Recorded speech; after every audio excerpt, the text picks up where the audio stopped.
Caifás, la versión del sumo sacerdote.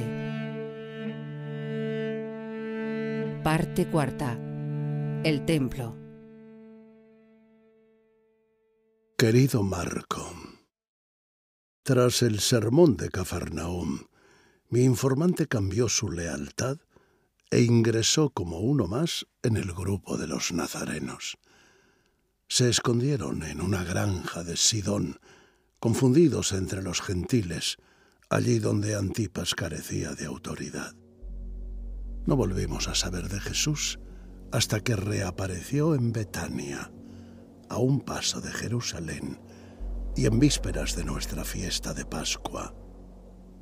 La noticia de que el Galileo había sido visto a las puertas de Jerusalén nos puso en guardia. Roma espera del Sanedrín que garantice la convivencia y el cumplimiento de las normas.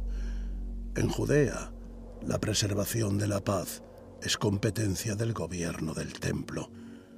Si prolifera el desorden, fruto de nuestra pasividad, entonces es Roma quien recurre a su fuerza y baña la ciudad en sangre.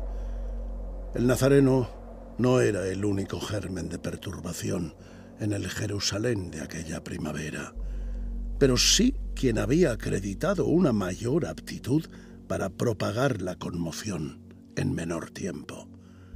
Betania era su nuevo cuartel general, la casa que le había conseguido un correligionario. Dime, ¿quién era Lázaro en realidad? Lázaro es un amigo fiel. Un agitador. Otro huérfano del Bautista. ¿Es eso? El delegado de tu secta en Judá. ¿Finges saber? ¿Fue él quien ideó tu entrada en Jerusalén? ¿Quien se ocupó del asno y las ramas de palma? Si no entiendes a los hombres, ¿cómo habrías de entender a Dios? ¿De qué murió tu amigo Lázaro? Dímelo tú, que todo lo crees saber. No lo mató el Sanedrín. Muerto, tu amigo carecía de valor. Muerto, pudo resucitar para esperar conmigo el reino de Dios. Nadie vuelve de entre los muertos, ni siquiera los de tu secta. ¿Por qué te empeñas en llamarnos secta? ¿Lo sois? Un grupo sellado de gentes crédulas con un maestro que las instruye en cómo adorarle a él. Te has adueñado de su voluntad. Los que me ven se burlan de mí. Soy un gusano, oprobio del hombre, vergüenza del pueblo. La boca del malvado está llena de engaños. Miente en secreto como un león al acecho de los pobres, que son sus presas. No me desafíes citando salmos. En todo ve desafío el insigne miembro del Sanedrín. Nuestro grupo está abierto a quien abrace la justicia, renuncie a sus posesiones y comulgue con Dios sin pagar tributo a la casta sacerdotal. Soy el intermediario entre Dios y la nación judía. Muestra respeto. Eres el hijo de Simeón, nieto de Gamaliel y yerno de Anás. Tu cuna era de madera de cedro, tu almohada la llenaron de plumas. ¿Qué sabes tú de salir al alba para echar las redes al mar? ¿Qué sabes de trabajar la tierra con la azada? ¿Cuándo han agarrado tus manos un martillo?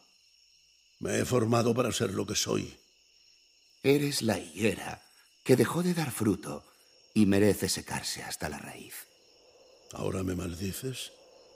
¿Qué eres? ¿Brujo? Soy quien tú sabes que soy. No me preguntes más. Desde Betania organizaron los nazarenos la algarada en el templo. Pagaron a un cabrero, de nombre Ezequiel, por un pollino, cuyo lomo cubrieron con un manto. Jesús lo montó mientras entraba a Jerusalén por la puerta de Siloé. Estaban avisadas decenas de simpatizantes para recibirle con ramas de palma y celebrando su llegada entre hosanas. Hijo de David, habían de llamarle como testimonio de su falsa condición regia. El mismo día se esperaba la llegada de Pilato desde la Cesarea Marítima, secundado por su comitiva uniformada. La cabalgata nazarena no era más que una burla.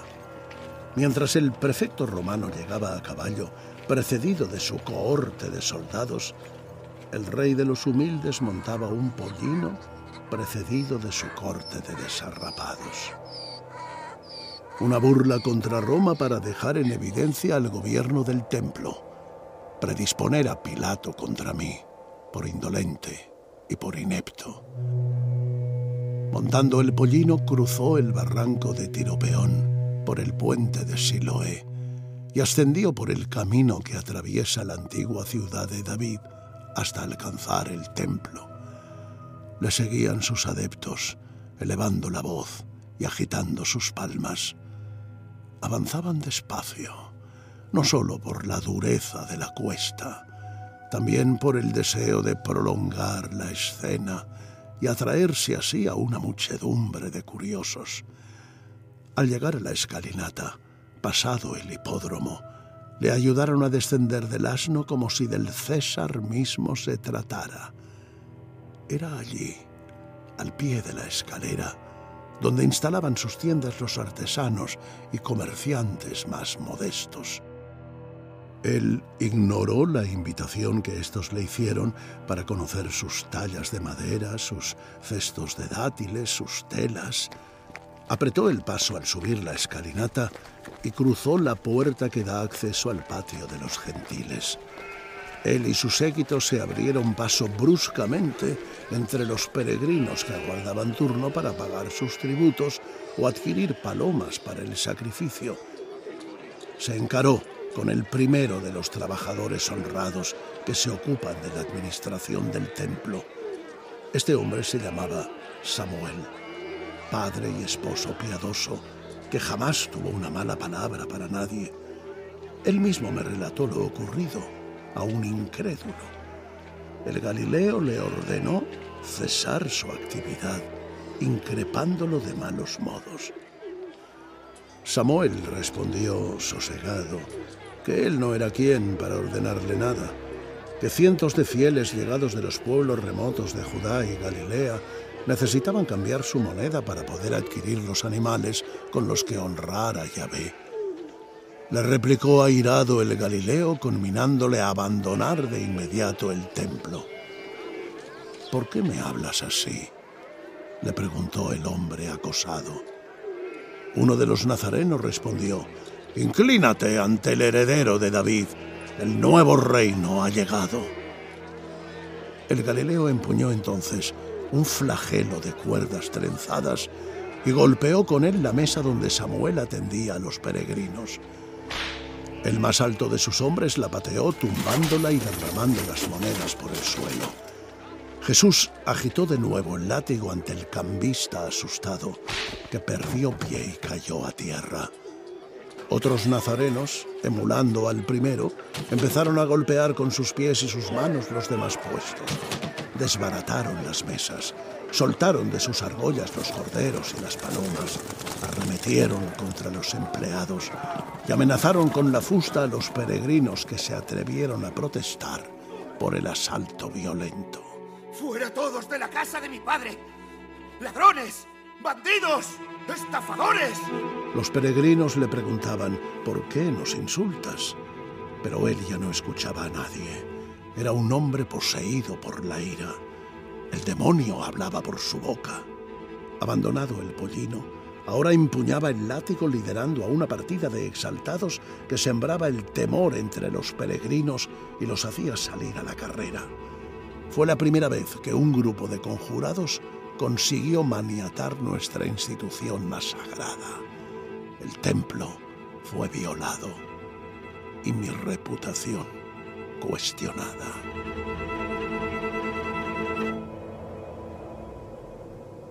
Al tener noticia del asalto, envié a la guardia del templo a restaurar el orden. Di instrucciones para que nadie fuera detenido, porque no quería regalarle un mártir a la secta. Evacuarlos del patio, colocar en su lugar los puestos y reanudar las ofrendas. Esas fueron mis instrucciones. Consumada la algarada, los nazarenos se volvieron a Betania. No me cabía duda de que soldados romanos en las almenas de la Torre Antonia, habrían informado ya de lo ocurrido a Poncio Pilato. Sabes que impedir la actividad del templo está penado. ¿Por qué te crees con derecho a imponer tu voluntad a los demás judíos? Ningún campesino puede ser obligado a gastar su dinero en comprar palomas para que un sacerdote las desangre. Honrar a Dios es un mandamiento. Reniegas del sacrificio que Moisés nos ha enseñado. Reniego de quien no ha escuchado a Isaías. Nuestro Dios está harto de holocaustos y grasa de becerros. La humareda de vuestro altar es insoportable. Lavad vuestras manos y proteged al oprimido. Atended a la viuda. Socorred al huérfano. El sacrificio es la vía para alcanzar el perdón.